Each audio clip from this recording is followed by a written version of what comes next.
Friends welcome back. I am Manu Kumar, the director of Global Science Academy. जी बिल्कुल सही देखा आपने थंबनेल में। आज मैं बात करने वाला हूँ क्लास 12th मैथमेटिक्स का कंटिन्यूटी एंड डिफरेंशियबिलिटी। देखिए सातत्य और अवकलनीयता यहाँ से स्टार्ट होता है आपका क्लास, ये 12वीं के लिए आपका स्टार्ट होता है डिफरेंशिएशन।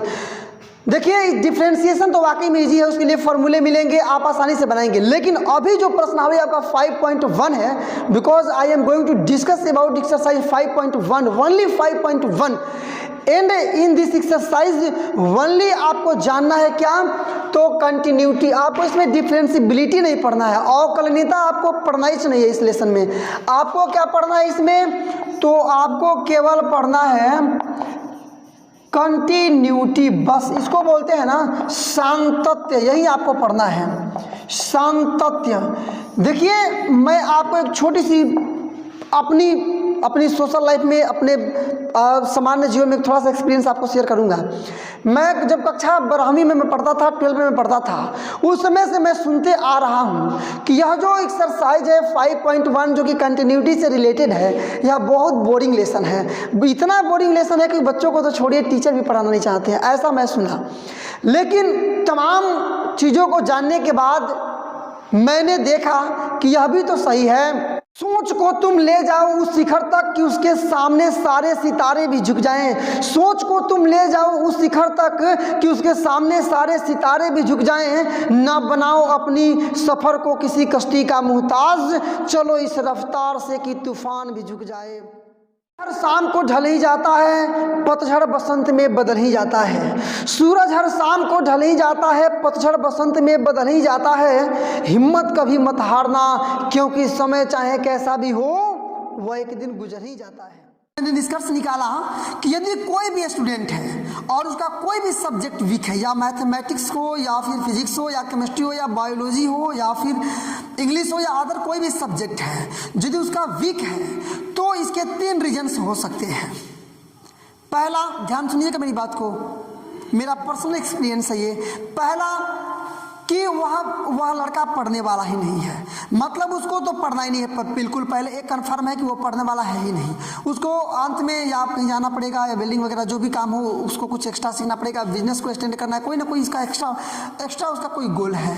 तो ऐसे कंडीशन में उसका कोई भी सब्जेक्ट कमजोर हो सकता है। दूसरा, यदि पहला नहीं है मतलब वो पढ़ने वाला है, तो भी दूसरा एक फॉलो हो सकता है क्या, कि आगे चल करके उसको अपना सिलेबस चेंज, अपना सब्जेक्ट चेंज करना है। मान लीजिए कि आपको इंटरमीडिएट में वो कुछ पढ़ रहा है और उसके बाद से ग्रेजुएशन में उसको अपना सब्जेक्ट चेंज करना है, तो ऐसे कंडीशन में उसकी मानसिकता एक बन जाएगी, उसका सेंस से काम ये करेगा कि हमको तो आगे चल के छोड़ देना, इसलिए उस सब्जेक्ट पर फोकस कम करेगा। और जिस सब्जेक्ट को लेकर के आगे उसको कैरी करना है, जिससे आगे चलना है, उस पर वह विशेष ध्यान देगा। तो ऐसे कंडीशन में भी उसका सब्जेक्ट कमजोर हो सकता है, वीक हो सकता है। और तीसरा कंडीशन, यदि पहले वाला दोनों कंडीशन है या नहीं है, लेकिन तीसरा जो कंडीशन है वो सबसे क्रिटिकल है, सबसे ज़्यादा इंपॉर्टेंट है। ये चाहेगा तीसरा जो रीजन है वो पहले 2 रीजन को संभाल भी सकता है, बिगाड़ भी सकता है। वो ये कि यदि किसी स्टूडेंट को फिजिक्स में रुचि नहीं है, इंटरेस्ट नहीं है, इसका मतलब कि उसको फिजिक्स का अभी तक बढ़िया टीचर नहीं मिला है। यही है आपका तीसरा रीजन, कि उपयुक्त शिक्षक का नहीं मिल पाना, केपेबल टीचर का नहीं मिल पाना। तो यदि उसको मैथमेटिक्स का बेहतरीन टीचर नहीं मिला, उसका मैथमेटिक्स कमजोर हो जाएगा। यदि उसको फिजिक्स का बेहतरीन टीचर नहीं मिला, उसका फिजिक्स कमजोर हो सकता है। डजंट मैटर, कोई बड़ा मैटर नहीं काम करता, ये होता ही होता है। यदि उसके पास केमिस्ट्री का टीचर बेहतरीन नहीं मिला उसको, तो फिर केमिस्ट्री उसका वीक होगा ही होगा, कोई उसको बचा नहीं सकता है। तो मैंने सबसे ज़्यादा फोकस देना स्टार्ट किया ये तीसरे पर्पज पर, तीसरा जो रीजन है उस पर, और मैंने इसको स्टेबलाइज करने का प्रयास किया। तो फाइनली मैंने यह मेरे पास एक निष्कर्ष निकला कि यह लेसन जो है, एक्सरसाइज जो है 5.1, वह बिल्कुल बोरिंग नहीं है। अब try to understand, depend yourself कि आप सोचते कैसे हैं, ये आप पर डिपेंड करता है। आप चाहें तो बहुत ज़्यादा इंटरेस्टिंग लेसन भी बन सकता, कुछ है ही नहीं ऐसा, और चाहे तो यदि नहीं चाहें और आपके जो तीनों मैंने रीजन बताया, किसी एक रीजन के आप शिकार हैं या फिर तीनों रीजन के शिकार हैं या 2 रीजन के शिकार हैं, तो ऐसे कंडीशन में यह जो प्रश्नावली है बहुत ज़्यादा बोरिंग हो सकती है, बहुत ज़्यादा बोरिंग। आप पढ़ना ही नहीं चाहें इस प्रश्नावली को, ऐसा भी हो सकता है। फिलहाल मैं इस मुद्दे पर काम करूँगा कि यह जो प्रश्नावली आपका है 5.1 कंटिन्यूटी से रिलेटेड। यह बहुत ज़्यादा इंटरेस्टिंग बने, बहुत ज़्यादा, कि इतना ज़्यादा इंटरेस्टिंग बन जाए कि आप चाहें कि एग्जामिनेशन में अधिक से अधिक क्वेश्चन इस पर क्या आए और कि मैं उसको बहुत ज़बरदस्त सॉल्व करूं और मार्क्स भी गेट करूं। इस पर्पस से हम लोग काम करेंगे। तो अब इसमें देखिएगा तो फिर वही चीज़ है, मतलब क्या करते हैं कि लोग की बहुत सारा बेसिक कंसेप्ट इसका टॉपिक वाइज लिखवा दिए, वो टॉपिक समझाने में लड़का पक्का है कि कंफ्यूज हो जाएगा। इसलिए मैं इसका बेसिक कंसेप्ट बिल्कुल नहीं बताने वाला हूँ, मैं डायरेक्टली बताने वाला हूँ आपको पर्सनली स्टार्ट करके क्वेश्चन नंबर 1 से। लेकिन इसके लिए केवल 2 चीज़ें जाननी होगी, बहुत छोटा, बहुत आसान, सरल, सिंपल। ये है संतत्व के लिए, ये पहला, ये दूसरा। पहला है कि आपको मतलब जानना है कि संतत्व कब होगा, कंटिन्यूटी कब होगी। तो यदि यहाँ समझिए, यदि लिमिट f(x) है और यहाँ x टेंस टू a है और यह मान आ जाए f(a) के बराबर, ज़्यादा मत सोचिए, जो बोल रहा हूँ वही सोचिए आप, अभी मत सोचिए कि ये क्या क्या कैसे कैसे, बहुत जकड़ल बुद्धि आपको लगाना ही नहीं है। सिंपल फॉर्म में देखिए, जो समझ में आया समझिए, नहीं आया समझ में छोड़िए उसको। क्वेश्चन नंबर 1 तो पक्का समझ में आएगा क्योंकि इसी पर बनाऊंगा मैं। ये पहला तरीका है। यदि ये दोनों बराबर आया तो ऐसे कंडीशन में आपका जो फंक्शन है, जो आपका फलन है, वो कन्फर्म है कि संतत होगा। अब ये इसको लिए बोर मत होइएगा, क्योंकि आया तो भी ठीक, नहीं आया तो भी ठीक, क्योंकि मैं आगे बताने वाला हूँ फिर से। और दूसरा तरीका है कि लिमिट ये f(x), ये x tends to a minus, या प्लस पहले रख सकते हैं, इज इक्वल टू यहाँ लिमिट क्या f(x) और x tends to a minus is equal to आपका ये कि लिमिट मिला लीजिएगा कि डायरेक्टली ऐसे लिख लीजिए f और a। ये 2 तरीके हैं, ये दूसरा। लेकिन अब आप सोच रहे होंगे कि ये दोनों अलग अलग है, तो जी बिल्कुल नहीं, ये दोनों संतत्व के जांच के लिए ही है। और आप किसी भी का उपयोग करके, या मन करें तो पहले का, कुछ टीचर्स लोग इसका यूज करके बच्चों को एक्सप्लेन करते हैं, कुछ टीचर्स लोग इसका उपयोग करके बच्चों को एक्सप्लेन करते हैं, है दोनों आसान। मैं 1 से 5 तक इसी पर बनाने वाला हूँ, इस पर ही बना सकता हूँ, कोई मतलब नहीं बनता उसका, इससे भी आप समझेंगे। लेकिन पहले मैं इसे बता देना चाहूँगा, थोड़ा सा आसान समझ में आता है, ये भी आसान है, अब डिपेंड करता है क्वेश्चन पर, कहीं कहीं ये वाला थोड़ा कठिन लगने लगेगा, ये आसान लगने लगेगा। तो आपको दोनों आप मैंने समझा दिया कि यदि limit f(x) x tends to a और f(a) बराबर, पहले इसका मान निकाल लेंगे हम लोग क्वेश्चन में, समीकरण फर्स्ट, उसके बाद इसका मान निकालेंगे समीकरण सेकेंड। यदि दोनों समीकरण में एक ही मान आ गया तो फलन संतत है। या इसका उपयोग कीजिएगा तो इसको बोलते हैं LHL, इसको RHL, और ये आपका आ जाएगा। यदि तीनों कंडीशन में 3 समीकरण ले लेंगे, यदि तीनों कंडीशन में तीनों में एक ही मान आ गया तो फलन संतत है, और नहीं आया तो संतत नहीं है, बस और कुछ नहीं। यहाँ मैं इसका उपयोग करने वाला हूँ, पहले मान निकालूंगा इसका, उसके बाद मान निकालूंगा इसका, बराबर आएगा तो संतत है, बराबर नहीं आएगा संतत नहीं है। स्टार्ट करते हैं क्वेश्चन नंबर 1। इसका 1 एक आपसे अपील मैं करूँगा कि हाँ, शुरू से लेकर के अंत तक आपको मेरे साथ बने रहना होगा, तभी जाकर के आप इसको इजी वे में ले सकते हैं। जैसे क्वेश्चन नंबर 1 कह रहा है कि साबित कीजिए कि फलन f(x) is equal to 5x minus 3 x बराबर 0 पर संतत है। समझ रहे ना, x इज इक्वल टू -3 पर संतत है और x बराबर 5 पर संतत है। ये नहीं बोल रहा है साबित करना कि संतत है इतने पर, ठीक है ना। तो बारी बारी से बनाएंगे हम। जो पहला आपका प्रोसेस ये बताए थे, क्या मैंने बताया है कि limit f(x) x tends to a is equal to f(a), यदि ऐसा आएगा तो संतत है। तो बारी बारी से तीनों पर लेते चलना है, सिद्ध करना है संतत है कि नहीं है। तो पहला लीजिए x बराबर 0 पर, देखिए कितना आसान है, मात्र कुछ मिनट की बात है, मिनटों की बात है। उसके बाद ये लेसन आपके लिए हमेशा के लिए आपके माइंड में फिट हो जाएगा। फिट कीजिए यहाँ से, देखिए बोल क्या रहा है कि दिया है, चूंकि क्या f(x) मैंने फलन आपका क्या दे दिया है, मूल फलन, तो f(x) माइनस 3 ना फंक्शन है आपका। तो पहला निकालिए केवल इस पर, तो लिख लेंगे इसलिए x बराबर 0 पर, ठीक है ना। ये x का मान 0 रखना है ना, 0 इज इक्वल टू क्या आ गया, तो 5 गुणे 0 रखना है, 0 माइनस 3 बनाएंगे तो ये हो जाएगा 0 माइनस 3 का मतलब केवल -3 हो जाएगा ना, समीकरण फर्स्ट। तथा देखिए f(a) का मतलब वही हुआ है, f(a) का मतलब ये एक x का मान a रखना है, तो रख दिए। ये वाला मान आपको निकल गया, कितना आ गया इसका मान -3। अब ये वाला मान निकाल लीजिए, तो लिमिट क्या f(x) x टेंस टू, मतलब x का मान क्या रखना है 0, मतलब बनाइएगा तो लिमिट एफ एक्स का मानवा बोल दीजिए यहाँ से, तो 5x माइनस 3, देखिए ना कुछ नहीं किया, जहाँ एफ एक्स है वहाँ एफ एक्स का मान लिख दिए हैं, x टेंस टू 0। अब देखिए यदि x का मान 0 रख दीजिएगा तो लिमिट कंप्लीट हो जाएगा, मैंने खत्म हो जाएगा। प्रत्येक क्वेश्चन में यही करेंगे आप, इसके लिए बोरियस फील ना कीजिए। मतलब यदि x की जगह पे यहाँ 5 गुणे 0 माइनस 3 रख दिए तो भाई लिमिट कंप्लीट, मतलब x का मान जब आप रख दिए तो लिमिट आपका खत्म, समझ गए ना। बनाइएगा ये क्या आ जाएगा आपका 0 माइनस 3 मतलब -3, समीकरण सेकेंड। तो क्या आप समझे, आसान नहीं है। समीकरण फर्स्ट में ये मान नहीं निकालेंगे -3 आप, समीकरण सेकंड से ये मान नहीं निकालेंगे -3 आप, तो दोनों बराबर है ना, है संतत हो गया। बस यही आपका ये फॉर्मूला ये कंप्लीट हो गया। मतलब लिख देंगे कि समीकरण फर्स्ट तथा सेकंड से, समीकरण फर्स्ट तथा समीकरण क्या सेकंड से क्या गया, तो पहला वाला ये जो इसको हम लोग फॉलो कर रहे हैं ना, तो मतलब ये यही ना है उसका, उसके जगह पर मतलब limit F x x tends to 0 बराबर आ गया f0, दोनों बराबर ना आ गया, ये यहाँ 0 की जगह बराबर आ गया, इसलिए x बराबर 0 पर फलन संतत है। फलन क्या है, संतत है। बन तो गया, कितना आसान है। कैसे कोई कह सकता है कि how can you can say that कि this exercise is boring exercise, कैसे, आसान तो है।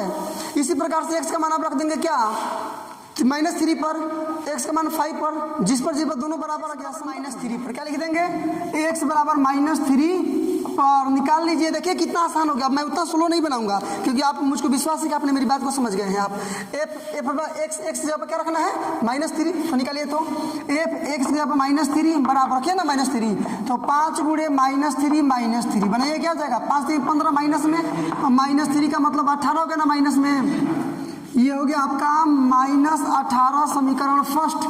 तथा लिमिट वाला निकाल लीजिए, तथा क्या, तो लिमिट एफ एक्स का वैल्यू रखना क्या है, तो 3 ना, x टेंस टू -3 रखिएगा, तो लिमिट एफ एक्स का मान यहाँ रख दीजिए, एफ एक्स सही ना है, मतलब 5x - 3 और x टेंस टू -3 मान रखेंगे तो खत्म, रख दीजिए 5 गुणे -3 नहीं समझिए आप, जब x का मान रख देंगे तो लिमिट खत्म। मतलब इसको बनाइएगा क्या आ जाएगा 5 3 -15 और -3 मतलब -18 समीकरण सेकेंड। बन तो गया, यहाँ भी दोनों बराबर आ गए ना, तो लिख देंगे समीकरण फर्स्ट और सेकेंड से इतना बराबर इतना, इसलिए x बराबर -3 पर फलन संतत है। प्रूफ हो गया। ये देखिए आंसर नहीं है जी, साबित करना था आपको, सिद्ध करना था, यही ना बोल रहा है कि सिद्ध कीजिए, तो साबित हो गया। यहाँ देख लीजिए समीकरण फर्स्ट और समीकरण सेकेंड से, समीकरण फर्स्ट तथा समीकरण कौन सा, बोलिए मेरे साथ बोलते रहिए, समीकरण सेकेंड से क्या आ गया आपका, तो ये ना, ये पहले लिमिट क्या एफ एक्स टेंस टू -3 बराबर आ गया आपका क्या f -3, इसलिए x बराबर -3 पर फलन संतत है। फलन क्या है बाबू, फलन संतत है, यह भी साबित हो गया, प्रूव्ड। एक और बचा है बाबू, एक और बचा है ना, x बराबर 0 रखना था, x बराबर -3, x बराबर 5 पर, x बराबर 5 रखिए। पुनः ये क्वेश्चन नंबर 1 में ही मिला ले सकते हैं, नीचे क्वेश्चन आपका दिखाई दे रहा था, मतलब रख देंगे x बराबर 5 पर, निकाल लीजिए, तो f5 equal to f5 x जगह पर 5, तो ये 5 गुणे x मतलब 5 + 3 बना दीजिएगा, 5 25 होगा ना, आप +3 का मतलब क्या हो जाएगा 28 समीकरण फर्स्ट। पुनः देख लीजिए यहाँ पर, नहीं तथा ना करते हैं, यहाँ पर हम लोग तथा कर रहे हैं, तथा limit F x tends to क्या रखना है 5 ना, तो देखिए लिमिट एफ एक्स का मान 5x + 3 है ना, है -3 सॉरी -3 एक्स टेंस टू 5, अब x का मान 5 रख देंगे लिमिट, तो 5 गुणे 5 -3। देखिए एक चीज़ हम लोग मिस्टेक कर दिए हैं यहाँ पर, क्या है ये माइनस में है ना, ये माइनस में है, सॉरी, तो ये माइनस होगा, देखिए सब जगह माइनस है, हम लोग बाई मिस्टेक लिख दिए हैं, ये माइनस होगा, मतलब कितना आ गया था आपका 22, ये रखिए 25 -3 का मतलब 22 समीकरण सेकेंड, फिर दोनों बराबर आ गया, तो लिख देंगे कि समीकरण फर्स्ट तथा समीकरण सेकेंड से क्या, तो लिमिट एफ एक्स है ना जी, limit F X to 5 equal to F 5, इसलिए x बराबर 5 पर फलन संतत है, और ये भी आपका हो गया प्रूव। क्वेश्चन नंबर 2 को और थोड़ा हम लोग डीपली करने का प्रयास करेंगे। यहाँ इसमें बोल रहा ना कि f x is equal to 2x square minus 1 है, और x बराबर 3 पर जांच कीजिए संतता का, मतलब x बराबर 3 पर जांच कीजिए कि सांतत है कि नहीं है। तो रखिए, इसलिए x बराबर 3 पर, यही ना, x बराबर 3 पर हम लोग वर्क कर रहे हैं। तो सबसे पहले आप निकालिएगा यहाँ पर, तो f रहेगा, x का मतलब क्या रखना है, 3 रखना है, तो क्या बन जाएगा 2 गुणे 3 का स्क्वायर माइनस 1 बनाइएगा, 2 गुणे 3 3 का 9 माइनस 1, मतलब देखिए 9 दूना 18 काटेंगे तो 17 हो जाएगा ना, समीकरण फर्स्ट। तथा लिमिट निकाल लीजिए, लिमिट फॉर्म, तो limit F x x tense तो कितना रखना है 3 ना, रखिएगा, तो लिमिट ये आपका एफ एक्स का मतलब क्या रखना है 2x स्क्वायर माइनस 1 और x टेंस टू 3, यही ना। मैंने आपको क्या बताया है कि जब आप x के वैल्यू को इसमें रख देते हो तो आपका लिमिट कंप्लीट हो जाएगा, खत्म हो जाएगा। तो रख दीजिए x बराबर x पर 3, तो 2 गुणे 3 का स्क्वायर माइनस 1, ये 3 गुणे सॉरी ये 2 गुणे 3 3 जब 9 और माइनस 1 बना लीजिएगा, 9 दूना 18 घटा लेंगे तो क्या 17 हो गया ना, समीकरण सेकेंड, तो दोनों तो बराबर आ गया, इसलिए सांतत है। क्या लिख देंगे कि समीकरण फर्स्ट तथा समीकरण सेकेंड से, समीकरण फर्स्ट तथा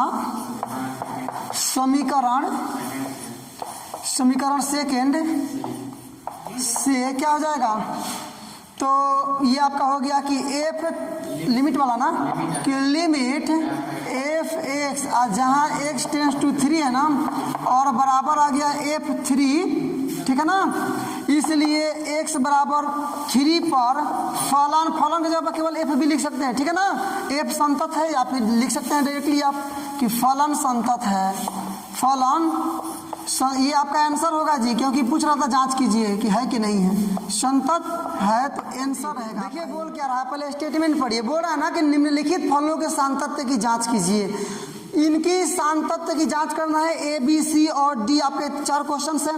अब यहाँ देखिएगा इसके सांतत्य की आपको जांच करना है, लेकिन यहाँ पर x का कोई मान अलग से दिया नहीं है, तो क्या करेंगे आप, तो देखिए x मतलब क्या, कोई भी वास्तविक संख्या, जैसे मान लीजिए जैसे आपको मान लीजिए प्राकृत संख्या हो गया, पूर्ण संख्या हो गया, पूर्णांक हो गया, परिमेय हो गया, अपरिमेय हो गया, इन सब संख्याओं के समूह को मिलाकर के ही क्या बोलते हैं हम लोग, रियल नंबर बोलते हैं। तो कोई रियल नंबर हम लोग लेकर के इसको साबित करेंगे, मतलब क्या लेना है आपको कि लेंगे यहाँ पर हाँ, थोड़ा सा इसको मतलब हम लोग बनाने के लिए ऐसे करेंगे कि माना कि वास्तविक संख्या, आप रियल नंबर भी लिख सकते हैं, वास्तविक संख्या, देखिए सब प्रत्येक प्रश्न में यही करना है आपको कि x इज इक्वल टू ले लीजिए कोई भी r, x r ले लीजिए और r पर जांच कीजिए। अब r आ गया तो जांच करना आप जान चुके हैं, 2 समीकरण बनाएंगे। क्वेश्चन नंबर 3 का a b c और d, ये चारों क्वेश्चंस में आपको यही करना है कि वास्तविक संख्या r लेना है, क्योंकि x का कोई भी मान देगा तो वास्तविक संख्या ही ना देगा, तो सीधे वास्तविक संख्या का मतलब r से हम लोग डिनोट कर देंगे, और r पर जब नहीं देगा x का मान, समझ लीजिए मेरी बात को ध्यान से, किसी भी क्वेश्चन में जब x का मान देगा ही नहीं तो x का मान आप r ले लीजिएगा, क्योंकि रियल नंबर ही होगा कोई ना कोई, तो जब नहीं हुआ तो उसी में से समूह को ले लिया जाए। रखिएगा पर रखते हैं, तो एक जगह पर क्या रखेंगे, r रखेंगे ना, क्या आ गया r-5 समीकरण फर्स्ट। अब तो समझ गए आप, मतलब ये मानना ही केवल बड़ी बात है, और मान लिए तो बनाना फिर वही पिछला प्रोसेस। तथा लिमिट निकाल लीजिए, लिमिट एफ एक्स जहाँ x tends to r is equal to, मिला सकते हैं आप, लिमिट एफ एक्स का मान रख लीजिएगा क्या है, तो x-5 x गोज टू क्या रखना है r। अब तो आप जानते हैं कि x का मान रख देंगे तो लिमिट खत्म, मतलब ये हो जाएगा r-5 समीकरण सेकेंड, दोनों बराबर है ना, आ गया तो संतत है। तो लिखेंगे चूंकि समीकरण फर्स्ट और समीकरण सेकेंड से, समीकरण फर्स्ट तथा यस बिल्कुल सही 100%, समीकरण सेकेंड से क्या हो जाएगा, ये वाला कि लिमिट लिमिट एफ एक्स जहाँ x goes to tends to r is equal to आपका एफ और आर, इसलिए क्या f goes to f is equal to r पर फलन संतत है, फलन संतत है, लेकिन संतत है, लेकिन आपको मानना पड़ेगा यहाँ पर कि जहाँ आर क्या है वास्तविक संख्या है, जहाँ आर वास्तविक संख्या नाप लिए हैं, आर एक क्या है तो वास्तविक संख्या है, वास्तविक संख्या है, बस मतलब ये भी आंसर आपको दिया होगा संतत, ठीक है ना। सेम प्रोसेस आप समझ गए, एक्स का मान नहीं दिया है किसी में, सब में आर मान लेना है और करके वहीं करना है। मुझको लगता है कि आप में से मैक्सिमम स्टूडेंट आप खुद से इस क्वेश्चन को कर सकते हैं। प्रोसेस क्वेश्चन नंबर 1 बनाए हैं, 2 बनाए हैं, 3 में आप समझिए गए, बस हो गया, कोई दिक्कत नहीं है। ऐसा है आपका ये प्रश्नावली और इसी को देखकर लोग डरते हैं। बोलिए क्या मानेंगे यहाँ पर कि माना कि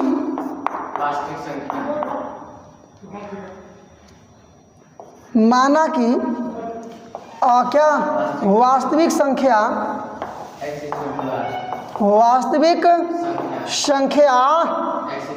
जी बिल्कुल 100% x is equal to r पर, ठीक है ना। यहाँ देख लीजिए, अब मैं ऊपर से चूंकि बनाऊंगा आप मिला लीजिएगा, तो एफ आर हो जाएगा 1/r-5 और लिमिट में भी बनाएंगे वही हो जाएगा। आइए ऊपर से बनाते हैं, तो एफ निकाल लेंगे क्या आर ना, तो 1/x जो आप लिख देंगे r-5 समीकरण फर्स्ट, पुनः ये तथा निकाल लीजिए, क्या निकालेंगे तो लिमिट एफ एक्स और x tends to r is equal to, ये आपका लिमिट एफ एक्स का मान रखिएगा तो 1/x-5 ये ना है, और x टेंस टू आर रख दीजिए आर का मान, तो लिमिट कंप्लीट हो जाएगा। x जब रख देंगे तो मतलब 1/r-5 समान चीज़ आ गया ना, दोनों बराबर है ना, आ गया, फिर संतत हो गया। बहुत मज़ेदार क्वेश्चन। तो लिख देंगे समीकरण फर्स्ट तथा या बिल्कुल एब्सोल्युटली यू आर राइट समीकरण सेकेंड से क्या है बोलिए तो ये आपका है limit F x tends to r is equal to f r, इसलिए x is equal to r पर फलन संतत है। फलन क्या है संतत है, जहाँ क्या है आपका r एक वास्तविक संख्या है, r एक वास्तविक संख्या है, बस हाँ आंसर दिया होगा, इसका भी मिला सकते हैं आप। नंबर सी और प्रोसेस आप जान चुके हैं, यहाँ भी रखेंगे x का मान r वास्तविक संख्या, समझे ना। क्या लिखेंगे कि माना कि क्या बोल सकते हैं आप कि वास्तविक संख्या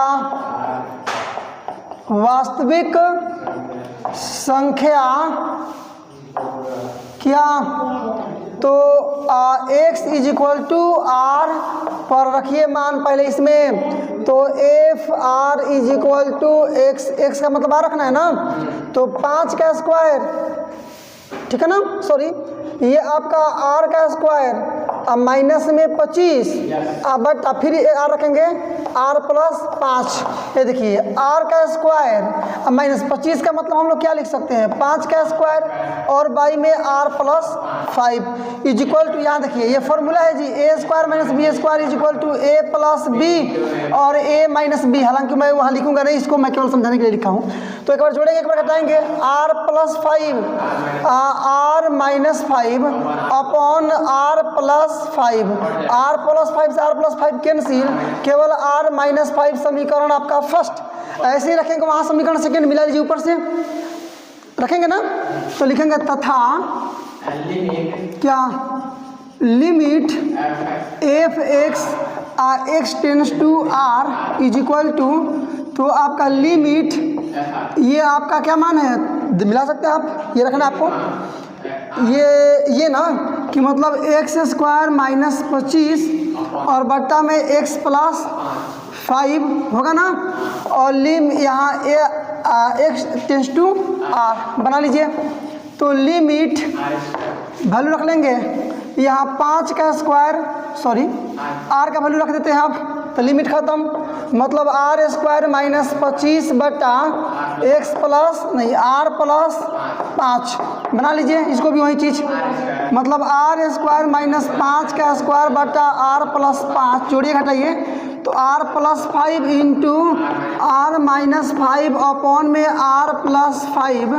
ये दोनों कट जाएगा, केवल हो जाएगा आर माइनस 5। समीकरण सेकेंड, देखिए समीकरण फर्स्ट और सेकेंड दोनों बराबर आ गया, सेम प्रोसेस यहाँ तो लिखेंगे, चूँकि समीकरण फर्स्ट तथा समीकरण सेकेंड से, समीकरण फर्स्ट तथा या बिल्कुल एब्सोल्युटली समीकरण सेकेंड से क्या हो जाएगा, तो लिमिट क्या एफ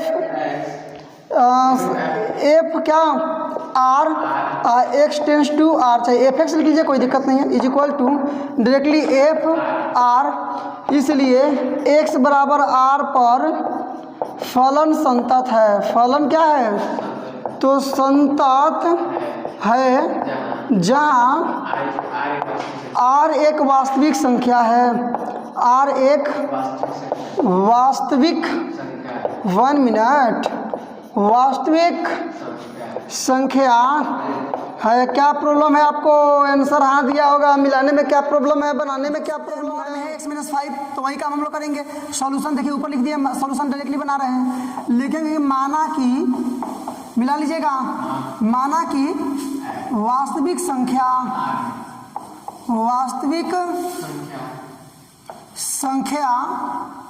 क्या x is equal to r पर निकालने का हम लोग मान क्या निकालेंगे, तो एफ एक्स जगह पर लिख देंगे आर, यही ना, तो रखिएगा, तो आर माइनस 5, ठीक है ना, बाहर निकलता है केवल ये माइनस प्लस का चिन्ह, मतलब मॉड से कोई संख्या निकलती है तो बाहर तो प्लस में रहती है, तो यही रह जाएगा, तो चूंकि खुदे प्लस में है पहले आर माइनस 5, तो r minus 5 same to same, तथा निकाल लीजिए लिमिट वाला क्या, तो limit F x x tends to कितना आर, मतलब लिमिट ये एफ एक्स का मतलब क्या, मॉड में एक्स माइनस 5, ठीक है ना, और एक्स टेंस टू आर, मान रख दीजिए, खत्म हो जाएगा, मतलब मॉड में आर माइनस 5, ठीक है ना, बाहर निकलेगा, मतलब इधर रह जाएगा आर माइनस 5 समीकरण सेकेंड, तो बराबर हो गया ना, तो लिख लेंगे समीकरण क्या, तो फर्स्ट तथा समीकरण सेकेंड से क्या हो जाएगा,